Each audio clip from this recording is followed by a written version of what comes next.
How to install DS4 Windows 2025 step-by-step guide.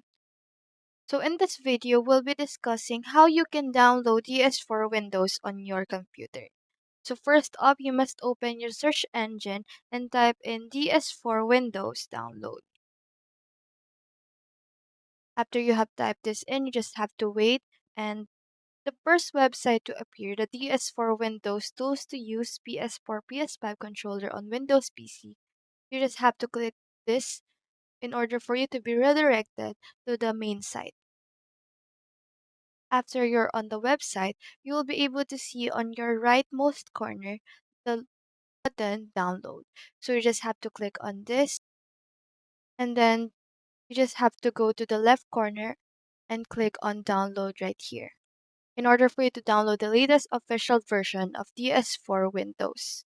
After all of these steps, you must go to your download history on your browser and just click on this zip file right here. Now you will be able to open your documents and see the folder that says DS4 Windows. You just have to click on this and browse to that until you see the DS4 Windows.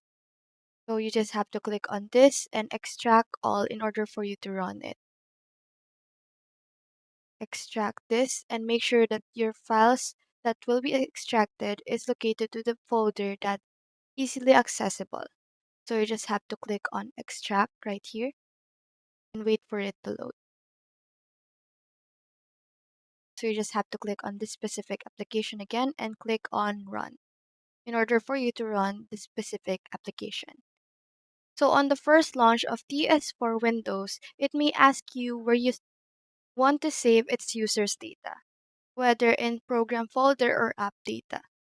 Specifically, app data folder is recommended because user data is stored outside of the program folder and inside a special folder reserved to your Windows user. So you just have to click on app data right here. So install them accordingly to your needs, then hit the finish button after. So you just have to click on each and every one or whichever you need to use and hit on close right.